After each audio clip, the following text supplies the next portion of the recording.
Masyn Winn just put together a defensive clinic this season, setting a new gold standard at shortstop for the Cardinals. But on today's Locked On Cardinals, we break down why, despite his defensive performance, he's still not considered elite.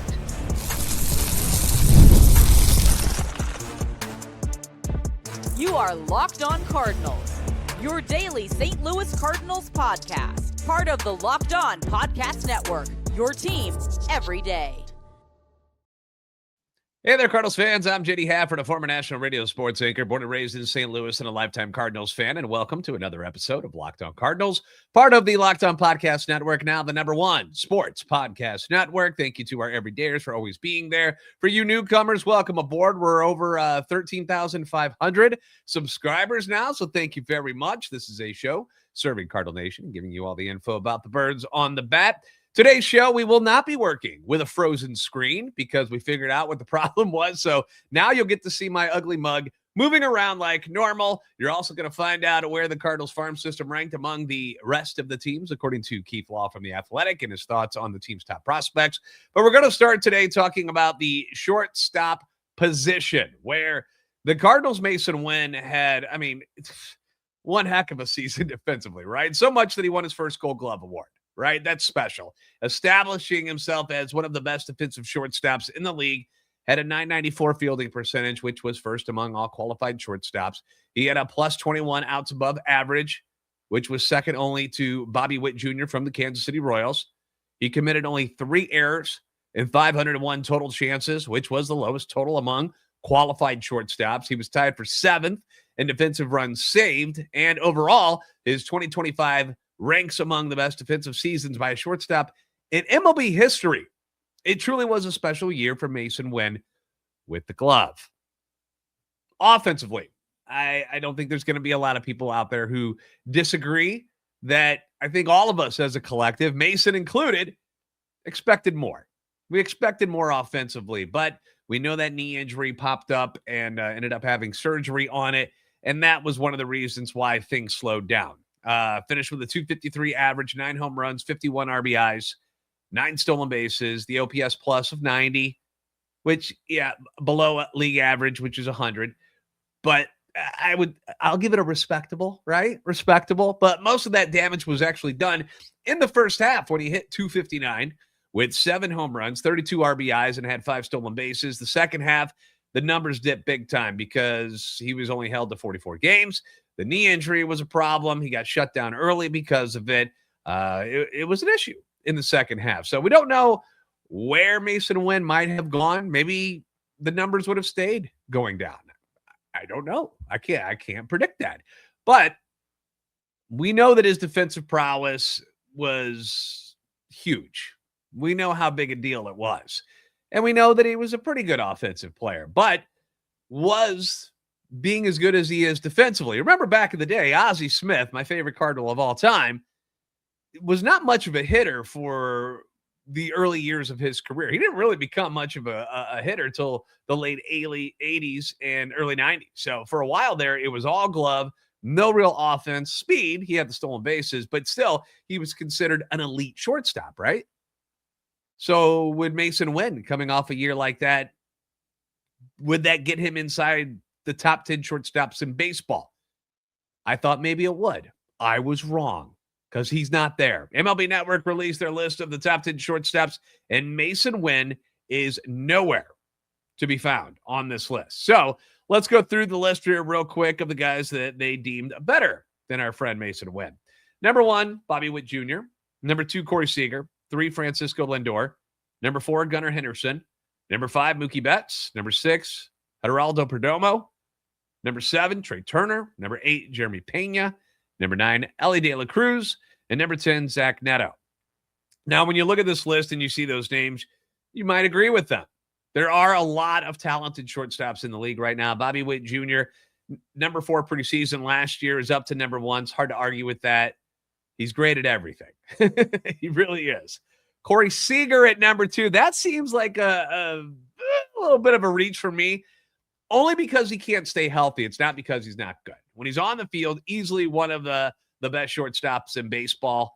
The offense, elite. And then the defense while he was out there this year was elite as well. So hard to argue with him at number 2. I would drop him a few tiers, though, just because the injury risk. Like, he hasn't played, I think, more than 125 games. He's only done it once, like in the last 5 years. So I would strike that as a negative. Francisco Lindor, switch hitting stud at number 3. No arguments there. Gunnar Henderson was number 1 last year, but had a rough year for his standards in 2025 offensively, but still had an OPS plus of 121, which shows you how good he really is. But defensively, committed 8 errors and was a -3 DRS and -3 outs above average. Mookie Betts is a freak. He's just good at everything. Goes from being a Gold Glove right fielder to playing Gold Glove worthy shortstop at age 32. Who does that? It's weird. It's crazy. Mookie Betts does it. He's a freak. Offensively, he slipped quite a bit, dropping from a 143 OPS plus in 24 to 104 last year. Is this the beginning of the decline of Mookie Betts, or was it a one-off this year? We'll see. Perdomo is our first unranked guy from last year who exploded onto the scene, going from 3 home runs and 37 RBIs in 2024 to 20 bombs, 100 ribbies last year with a +5 outs above average, +3 DRS. I remember a buddy of mine in our fantasy baseball league, and he was in, I think he was in a different league. It wasn't maybe it was our league, but he was asking me like, hey, what do you think of Perdomo? Like, because somebody was putting him in a package with a bunch of other guys. I think Paul Skeens was the other guy to try to get Ohtani from him. And I kind of scoffed at it. I was like, I don't know. He's kind of a defensive guy. And this was early on in the year. This was like May, maybe early June at the latest. And Perdomo took off. So, sorry, Noah. Trey Turner is still a hell of an offensive threat. Won that batting title in the NL this year, albeit with a 304 batting average, which is kind of sad, right? But +16, outs above average. Feels like he should be higher than 7th, in my opinion. Jeremy Pena from Houston was also unranked last year, but had a great season. Defensively, he's fine. Offensively, though, big jump. Went from a 99 OPS plus to 132, cut down his strikeouts, took more walks, led to much better numbers all around. The Reds, Elly De La Cruz, 9th, perhaps the most gifted athlete in the league, but still figuring things out. He's still only 24 years old, which sucks for us in the NL Central. Played on a bum leg last year in the second half, but still managed 37 steals, 22 home runs, 86 RBIs. Defensively, though, he's not good. -3 outs above average, -5 DRS. Led all shortstops with 26 errors. He's got to work on that. 10th, you had the Angels' Zach Neto, who had a -8 outs above average, but was +13 defensive runs saved. But he did hit 26 home runs, which was 3rd most among all shortstops. Other notables not in the top 10, including Masyn Winn, Willie Adames, who slugged 30 jacks for San Francisco, Dansby Swanson from the Cubs, who's got a couple Gold Gloves on his mantle at home, also hit 24 home runs last year for Chicago. Not in there. Bo Bichette, the prize free agent signing, who is now joining Francisco Lindor in New York, did not make the cut because of his defense, I guess. Trevor Story had a really good year last year. Jacob Wilson with the A's. Defensive issues probably on both of them. That's why they didn't make it. So, looking at that list, should Masyn Winn have been inside the top 10? No. I think they got it right. We love Masyn Winn. I think he's fantastic. I think he's he and JJ Wetherholt at some point being the guys up the middle are going to be phenomenal to watch for multiple years. But what I'm saying is I understand, like, looking at these guys, why Masyn didn't crack the top 10. And if he wants to be one of these guys, if he wants to be considered elite and in that top 10, he's going to have to step things up offensively in a major way. We're going to talk about where he needs to improve. What is it that he's got to get better at offensively to jump into that next tier of shortstops and be one of these top 10 guys? So we'll talk about this coming up next on Locked On Cardinals.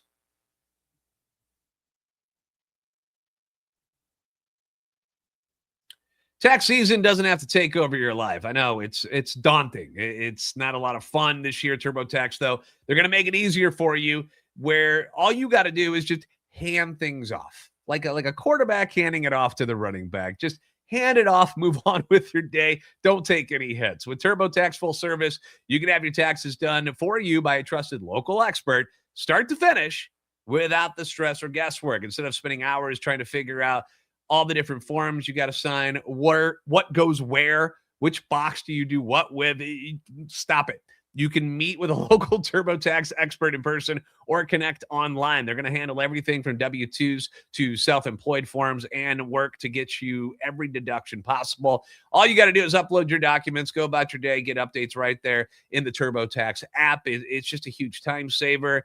It's peace of mind. It's going to take the stress out of it all. Experts will handle it for you. That's why they're there. For a limited time, you can have your taxes done by a local TurboTax expert for just $150 all in if a TurboTax expert didn't file for you last year. Just file by February 28th. Take taxes off your plate and get back to your life. Visit TurboTax.com/local to book your appointment today.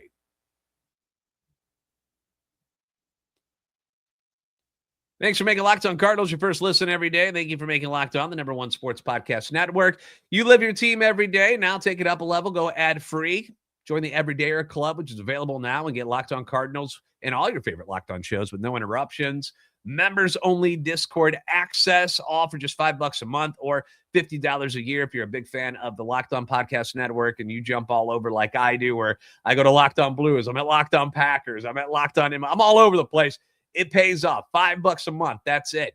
Go to LockedOnSTLCardinals.supercast.com, or you can check the link in the show notes to learn more about this. Back to Masyn Winn. I have a hard time believing that Masyn Winn, when you talk about him offensively, that he's ever going to be a consistent 20 home run guy. It's not that I don't think he can get there if he wants to. And it's not that I don't think he can consistently get to around 15, because I do. I think that's certainly in the realm of possibilities. But the thing is, I don't want him trying to hit home runs and sacrificing what I think is the most important thing about him offensively, and that's just his ability to get on base in the first place. I don't need him sacrificing that just to get a couple more over the wall at some point in the season. I think he can help this team and this lineup a whole lot more if he doesn't hit a whole lot of home runs and just concentrates line drives, base hits, getting on base. I want more contact. I need less strikeouts. I need more walks out of Masyn Winn as well. Be that on-base guy who can take you deep if you screw up and leave one over the plate, but not a guy who's trying to go deep so often that he's whiffing all the time. That I do not need out of Masyn Winn. Batting average on balls in play, when he put the bat on the ball, put it in play, 301 batting average, right behind Perdomo's 304 average. I like that. Masyn Winn's walk percentage, 6.3%, which was 20th, which is smack dab in between Bichette and Neto. Neto made it in the top 10. Bichette did not. But he's got to improve on that too. That's another thing. I need more patience. I need him to take more pitches, especially if he's going to be at the top of the order, which is, I think, where he'll probably be. That's what I need. K percentage, 10th highest among all shortstops. No. It's got to be better than that. It's got to be better than that. Basically, here's what I need him to do. I need him to cut down those strikeouts. I need him to be more like Jeremy Pena, the way he was for Houston, who bumped his on-base percentage up by 55 points this year. From where he was in 24 to what he got to in 25. 55 points on-base percentage. Batting average jumped from 266 to 304. And he still hit 17 jacks. Drove in 62. Added 20 stolen bases. The home runs, I don't have Jeremy Pena's spray chart in front of me. Maybe, he takes advantage of the Crawford boxes in left field in Houston. Certainly something the Cardinals do not have. It's not a home run friendly ballpark that they play in. So that's going to make things more difficult for Masyn Winn to get to that point all the time. But driving in 62, he definitely could do that. 20 stolen bases. I think all three of these are really achievable for Masyn. Not sure where Ollie envisions him in the lineup card, but Pena did most of his damage batting first for the Astros. And the Cardinals don't really have a legitimate leadoff guy unless they expect Victor Scott to morph into that guy. I think that's the idea. They would love to see him at the top of the order and getting on base a whole lot more. In a perfect world, when things are going great, I would love to see Victor Scott batting first, Masyn Winn batting second, Alec Burleson batting third, Ivan Herrera batting fourth, and so forth down the list we go. I think that would be ideal, but these guys have to prove that they can pull it off at the top of the lineup. Victor Scott being the one that really needs to. Masyn Winn, I could see him being number one, your leadoff hitter on opening day. I could totally see that. But that's what I really want and need from Masyn. If he's going to be considered one of the top 10 best shortstops in baseball, and I think he can get there, that's what I think he's got to do. He's got to be more like Jeremy Pena was for Houston. So leave your thoughts on this below. Should he be in the top 10 already? Because on the fan vote, he was number 9. So that doesn't always work. We see how fan voting works in the All-Star games and stuff. So maybe Mason's a good-looking dude and he's a good guy, and people voted for him from St. Louis. Maybe that's what happened, but did not crack their top 10. Fan vote, he was in the top 10 at number 9. But do you think he should be there already just based on how good he was defensively? What numbers do you think are achievable for Masyn Winn? Do you think he can reach the Pena-type numbers that I'm talking about, or is that too much of a reach? Am I asking too much? Leave your thoughts below. Moving on to the farm system, which, in this rebuild is getting a lot of positive attention right now from national media members, which I think is great. That's awesome to hear, considering this reboot. It's really only a little over a year old. You go back to when they sold off at the trade deadline in 24. Drafting JJ Wetherholt seemed like to be the starting point of things where, like, all right, this is where we really got to start churning and burning and doing some good things. Keith Law released his farm system rankings at theathletic.com and had the Cardinals coming in at number 11 overall, which is, it's a little bit lower than most places rank them. He broke these down into different tiers. Tier 1, he had the Brewers, Dodgers, and Mariners. People love the Brewers right now as far as their farm system. Tier 2, you got the Pirates, Guardians, and Nationals. You're noticing there in that grouping, well, at least the Nationals and Pirates, a lot of losing in recent years. So they should be getting up there because they've had a lot of higher draft picks than some of these other teams. Next tier, it was the Tigers, White Sox, Orioles, Boston, and St. Louis. Kind of fitting that he put Boston and St. Louis right next to each other since they have so much in common and they're like BFFs, and maybe they're going to make a third trade with Brendan Donovan, which is a possibility. So we're keeping our eye out for that one. But here's what he had to say about the Cardinals in general. It says the Cardinals brought in an all-new player development leadership group, and they saw immediate results with a large number of their prospects, including Joshua Baez and Tekoa Roby, the latter of whom unfortunately needed Tommy John surgery just as he was on the cusp of the majors. Yes, I know that stings. But he says they have the best catching depth of any team in baseball, and they've already shown they can help hitters and pitchers make real mechanical and stuff changes. There were some setbacks, including injuries to Roby, Quinn Matthews, and Cooper Jerpy, but on the whole, it was a very positive year and a great sign for the future of this system. Now, Keith also has just 3 of their prospects in his top 100. Most areas have got 5 guys from the Cardinals inside the top 100. Keith's only got 3. JJ Wetherholt comes in at number 7 overall, which, again, is a little bit lower than some places actually have JJ going into the year. But then he's got Liam Doyle all the way up to 26. And Rainel Rodriguez at number 29. So both of them are actually higher than a lot of the other places. Now, the ones that he left out of the top 100 that are usually in are outfielder Joshua Baez and then catcher Leonardo Bernal. For JJ, though, he did say he's not going to play shortstop, definitely not with Masyn Winn in front of him, but he has the hands and instincts to play second or third and will stay on the dirt. Again, we're not sure where they're going to put him yet, whether it'll be second base, whether it'll be third base. We'd love to find him a home and make that his. Nolan Gorman's going to get a crack at third base, obviously. Second base, you still got Brendan Donovan there, but these are guys that can be moved around. There are different ways to make this work. I still think JJ is going to be a second baseman, but we'll see. Wetherholt, he says, doesn't have huge raw power, much closer to average than plus, but he squares the ball up very consistently, and his hard hit, which is 49%, and barrel at 12.6% rates were well above the median in AAA, so he might end up with more in-game power in the end. The thing that I'm impressed with when I watch JJ hit is his ability to drive the ball to the opposite field. And you saw that. Remember, he hit the home run in spring last year? We saw that quite a few times in the minor leagues this year. Like, he's got power to all fields. And the dude is built like a tank, man. He takes great care of himself. So I think the pop's going to stay. Law continues saying, I wouldn't want to change anything about his approach, as he benefits by using the whole field and is very selective until he 2 strikes, when he expands the zone more than a hitter with his hard contact profile should. He is the National League prospect about whom I'd feel most confident saying that he'll win a batting average title someday. So more gushing over JJ Wetherholt, which is never a bad thing. We'll take it. But as I mentioned before, most Cardinals fans, they're in that mode where, like, this is great. Great to hear all these cool things about our prospects, but we've been down this path before.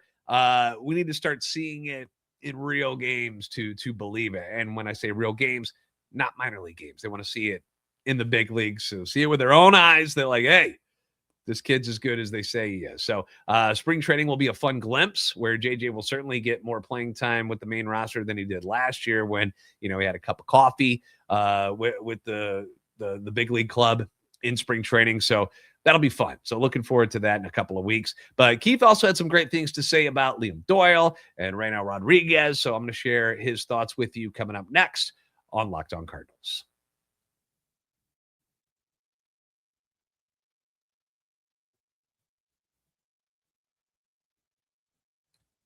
Thanks again for making Locked On Cardinals your first listen of the day. Thank you for making Locked On the #1 sports podcast network. We're celebrating 10 years with Locked On here very soon. So we're going to be doing apparently something specials lined up. I don't know all the details yet, but I'll keep you posted.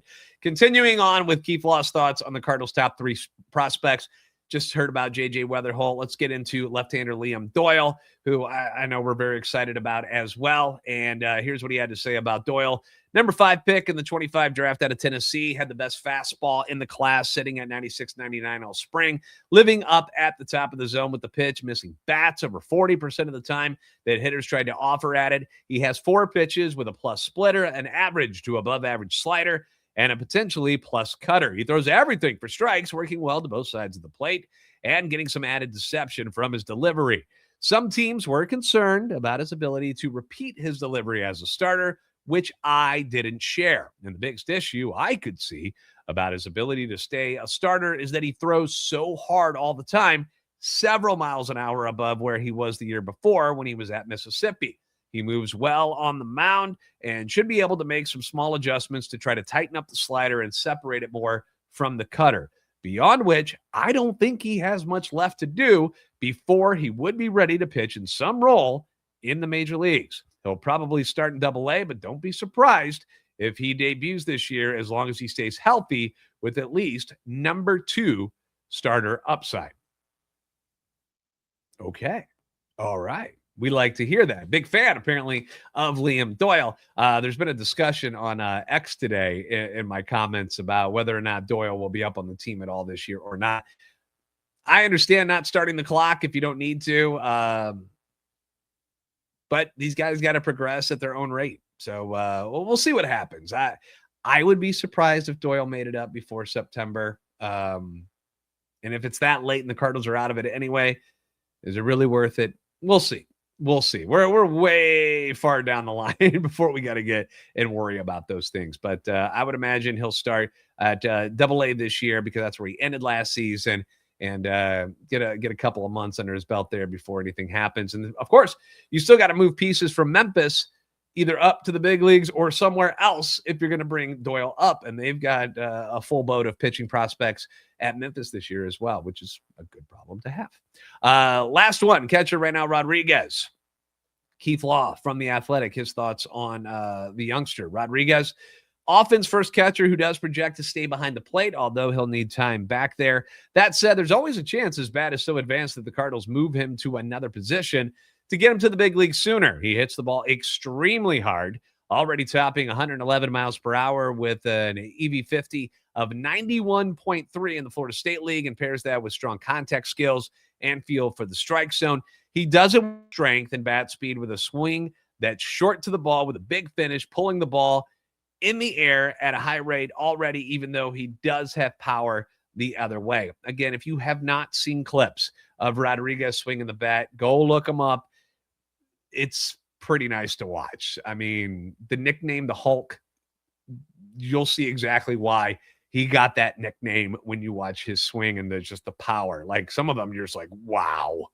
Anyway, more from Law. He's going to need work behind the plate, but he's got hands and athleticism to stick there, and his brickhouse build suits the position well. If he stays a catcher, he's an all-star. And if he doesn't, he might still be one because he's going to have so much impact with the bat. He'll be 19 all of this year, and if he plays a full season, I think he'll lead all minor league catchers in home runs. Again, all good things that you want to hear about your top prospects. So I love it. The hype on Rodriguez continues to simmer, but we got to remember he's still a teenager, 19 years old. What were you doing at 19? Were you delivering pizzas like this? Probably. So as much as it sucks, we're going to have to monitor his development at Peoria in Springfield this year instead of St. Louis. And that's just part of the process here. You just can't rush all these people up to the major leagues and expect them to succeed and just be wonderful. You've seen the damage it can do when guys get rushed up. It's not always pretty. So all in due time. Still got Herrera, Paez, Crooks, Bernal ahead of him. So there's no rush whatsoever at all. But I am curious. This is something I thought of the two prospects, Joshua Baez and Rodriguez. Which are you more excited about? Let me know in the comments section below because there's so much to like. You know, Baez had this massive breakout season last year.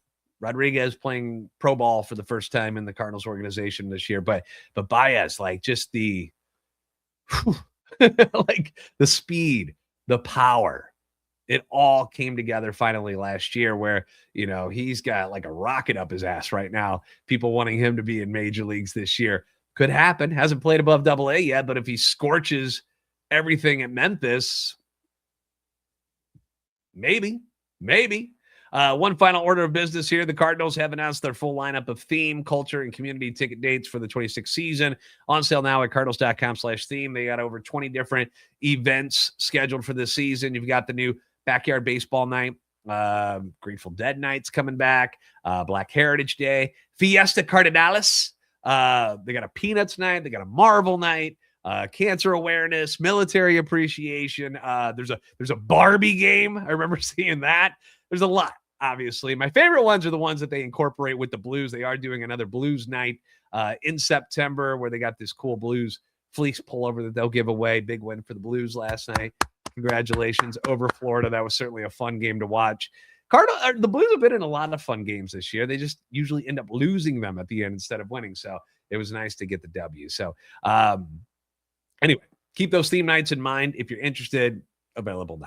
All right. Thanks for making Locked On Cardinals your first listen every day. If you haven't already, hook me up. Give us a follow on X at @LO_Cardinals, at JD Sports Radio, TikTok, Instagram at Locked On Cardinals. Obviously, we're on YouTube. Help our channel and love for the Cardinals grow. If you never miss an episode, the Everydayer Club, I encourage you to jump in. It's built for you. You're going to get Locked On Cardinals ad-free, plus members-only Discord access and more. Head to LockedOnSTL, Cardinals.supercast.com to join the club.